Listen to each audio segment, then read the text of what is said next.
زما نوم خلیل همام دی او زه په کاناډا کې د مهاجرت رسمي مشاور یم.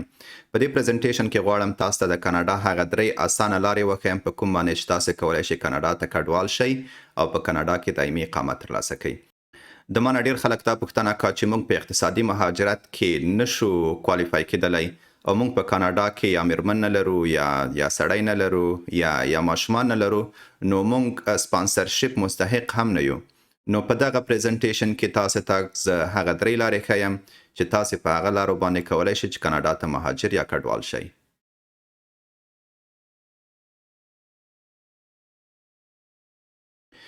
اول تاسو کولی شئ چې په کاناډا کې 15 نفري ګروپ ترتیب کړئ. دویم تاسو کولی شئ چې کاناډا کې موسسو سره اړیکه ونیسئ ترڅو تاسو سپانسر کړي. دریم تاسو کولی شئ چې د حکومت په سپانسرشپ باندې کاناډا ته راشئ. د دغه دریو طریقو تفصیلات تاسو ته همدا اوس په دې پریزنټیشن کې وړاندې کوم. البته د دې ترڅنګ غواړم تاسو ته دا معلومات هم درکم چې څوک سپانسر کېدلی شي. هر څوک نشي کېدلی چې د کډوالۍ یا د مهاجرت د برنامې لاندې کاناډا ته راشي. د دې ترڅنګ څومره مالی منابع هغو خلکو دپاره پکار دي کوم چې تاسو سپانسر کول غواړي. دا مالی منابع ستاسو دپاره نه دي، دا د هغو خلکو دپاره دي چې څوک چې تاسو سپانسر کوي. نو دا معلومات هم د پریزنټیشن په آخر کې تاسو ته وړاندې کوم.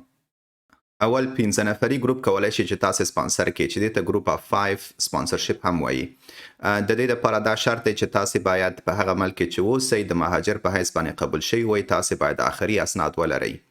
همدارنګه دغه ګروپ باید 15 نفري وي. د 15 نفرو څخه کم نشي کولی چې تاسو سپانسر کړئ. که یو نفر هم د سپانسرشپ په موده کې د 15 نفري ګروپ څخه ووت نو تاسو سپانسرشپ له منځه ځي.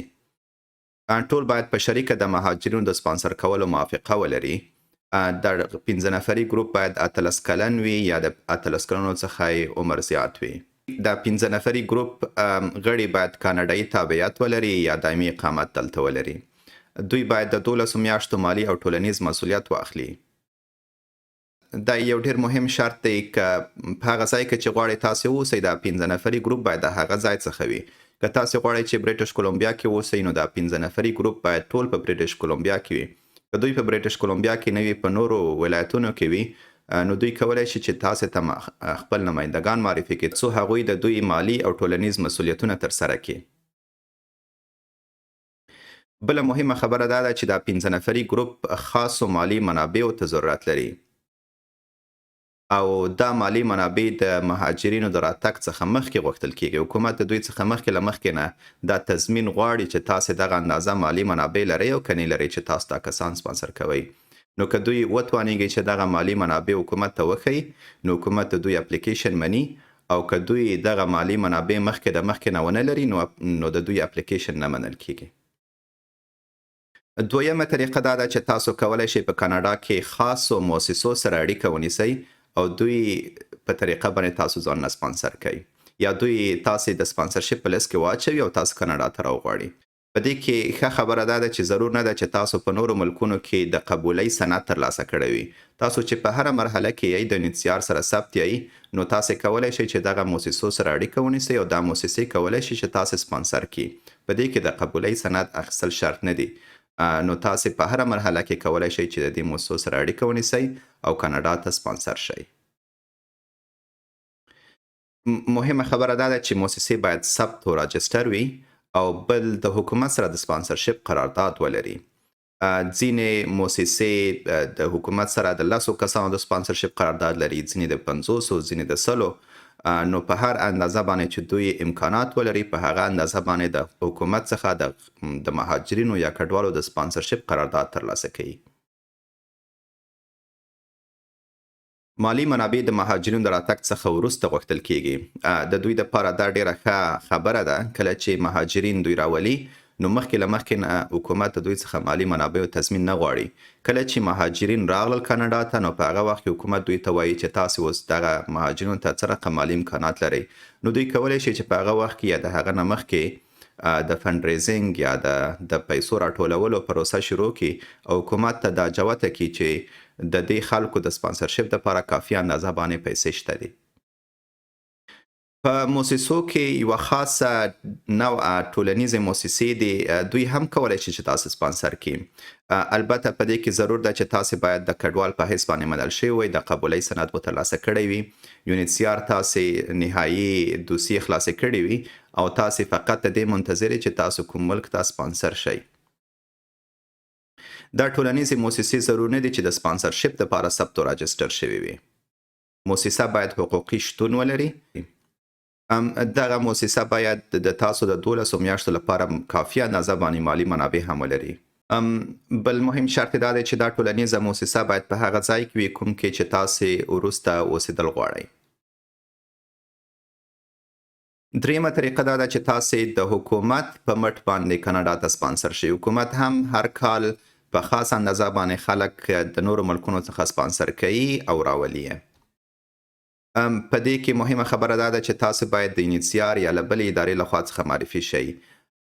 نو تاسو مستقیما د کاناډا حکومت ته اپلای نشئ کولی چې تاسو کوم سفارت ته مراجعه وکئ یا سفارت ته اپلای وکئ چې مونږ کاناډا ته سپانسر کئ. تاسو باید د یونیسیار یا د بلې ادارې لخوا څخه چې حکومت هغوی ته اختیار ورکړی وي د معرفي کولو، د هغوی په مټ باندې تاسو حکومت ته معرفي شئ او حکومت بیا تاسو قبول کړي او سپانسر مو کړي. تاسې باید د یونیسیار یا دولت سره ځانونه ثبت کړئ. ټول مصارف او کارونه مو د حکومت او یا د حکومت د قراردادي ادارې لخوا پوره کیږي. نو په دې ډول باندې په تاسو باندې یا د تاسو په ملګرو باندې چې په کاناډا کې اوسي کوم ډول مصرف نه راځي، ځکه چې ستاسو سپانسرشپ د حکومت د طرف څخه پوره کیږي. حکومت تاسو تر 12 میاشتو پورې حمایه کوي. نو کله چې تاسې کاناډا ته راغلی د هغه وخت څخه تاسو 12 میاشتې وخت لرئ تر څو تاسو ځانو ته کارونه پیدا کړئ او په خپلو پښو باندې ودرېږئ. او کنه حکومت د 12 میاشتو څخه وروسته تاسو بیا نورو ادارو ته معرفي کوي او حکومت مو نور مسؤلیت نه اخلي. پوښتنه دا ده چې څوک سپانسر کېدلی شي. هر څوک نشي سپانسر کېدلی. تاسو باید بیا هم په خاص معیار باندې برابر وئ. تاسو باید د مهاجرت د کلاسونو په تعریف کې داخل وئ. په هغه 5 خاصو مواردو کې چې تاسو شامل وئ نو تاسو بیا کولی شئ چې کاناډا ته مهاجر شئ. هغه 5 خاص موارد ما په نورو پریزنټیشنونو کې ویلي دي، نو نه غواړم چې دلته تکرار کړم. بله مهمه خبره دا ده چې تاسو باید د خپل هیواد څخه بهر وئ. بله مهمه خبره دا ده چې تاسو په کوم ځای کې اوسئ په هغه هیواد کې تاسو ته دایمي حل لارې موجودې نه وي. یعنی هغه ځای تاسو ته نه دایمي اقامت درکوي، نه تابعیت درکوي، نه نور امکانات درکوي چې تاسو د هغوی څخه استفاده وکړئ. په آخر کې دا هم مهمه ده چې تاسو باید یو ډول مهارت یا تجربه ولرئ چې په کاناډا کې د هغوی څخه استفاده وکړئ او کاناډا کې خپل کار وکړئ او په خپلو پښو باندې ودرېږئ. که تاسو په ټولو شرایطو باندې برابر وئ مګر بیا هم نشئ کولی چې کار وکړئ په کاناډا کې، نو تاسو حکومت نه سپانسر کوي. یا تاسو ګروپ 5 تا سپانسر کوي یا 15 نفري ګروپ تا سپانسر کوي یا موسسې تا سپانسر کوي، بیا هم حکومت تاسو سپانسرشپ نه مني. د دې ترڅنګ باید تاسو جرمي سابقه ونه لرئ، باید تاسو غټې ناروغۍ او یا ساري ناروغۍ ونه لرئ، باید تاسو د کاناډا د امنیت ته ګواښ نه وئ. که چیرته تاسو په ټولو معیارونو باندې برابر وئ بیا هم د کاناډا حکومت داسې فکر وکړي چې تاسو داسې تاریخچه لرئ چې د کاناډا حکومت ته ګواښ پېښولی شئ، نو تاسو نه مني. په آخره کې غواړم تاسو ته د مالی منابعو په هکله باندې معلومات درکړم چې هغه څوک چې تاسو سپانسر کوي ګروپ اف 5 یا 15 نفري ګروپ چې تاسو سپانسر کوي هغوی څومره پیسو ته ضرورت لري تر څو تاسو سپانسر کړي. نو که چیرته تاسو یو نفر وئ د 15 نفري ګروپ $14,500 باید په اکاونټ کې ولري تر څو تاسو سپانسر کړلی شي. که تاسو 2 نفره وئ نو هغه نفر چې تاسو سپانسر کوي هغوی باید $4,800 په اکاونټ کې ولري. که تاسو 3 نفر وئ نو دوی باید $6,900 په اکاونټ کې ولري. که تاسو 4 نفره وئ نو دوی باید $8,900 ولري. که تاسو 15 نفره وئ نو دوی باید $32,300 په اکاونټ کې ولري. که تاسو 6 نفره وئ نو دوی باید $15,500 په اکاونټ کې ولري. همدارنګه که چیرته ستاسو د فامیل تعداد د 6 نفرو څخه زیاتیږي 9 نفرو ته رسیږي نو دوی باید د هغه 6 نفرو په سر باندې د هر نفر په سر $2,900 ولري. یعنی که تاسو 9 نفره وئ نو $15,500 جمع $2,900 باید دوی په اکاونټ کې ولري تر څو تاسو سپانسر کړلی شي. نو دا و هغه 3 لارې چې تاسو کولی شئ د هغوی څخه استفاده وکړئ او کاناډا ته په هغوی باندې ځانونه سپانسر کوي. دا د هغو خلکو دپاره دي څوک چې په اقتصادي مهاجرت کې نه راځي، څوک چې فامیلي سپانسرشپ نشي ترلاسه کولی او سټوډنټ وغیره په نورو لارو باندې نشي راتللی، نو دوی کولی شي چې په دو دریو لارو باندې اوله لارې دا ده چې 15 نفري ګروپ په کاناډا کې پیدا کړي، دویمه لارې دا ده چې د موسسو سره اړیکه ونیسي او ځانونه سپانسر کړي، دریمه لاره دا ده چې د حکومت په سپانسرشپ باندې کاناډا ته راشي. نو کولی شي دوی د دې څخه استفاده وکړي او نو کاناډا ته راشي او دلته دایمي اقامت ترلاسه کړي. په اخره کې تاسو کولی شئ چې ما په یوټیوب، فیسبوک، ټویټر، لینکډین او نورو اجتماعي صفحاتو باندې فالو کړئ او زه تاسو ته د کاناډا د مهاجرت په هکله باندې قانوني او معتبرې مشورې درکوم. که تاسو شخصي او خاصه پوښتنه لرئ نو تاسو کولی شئ چې ماته کمنټ کړئ، میسیج کړئ، زه د هغه په هکله باندې هم تاسو ته معلومات برابر کړم او په آینده ویډیوګانو کې به تاسو ته تشریح کړم. مننه چې تر اوسه موږ سره پاتې شوئ. زما چینل سبسکرایب کړئ، له ملګرو سره شریک کړئ. د خدای په امان.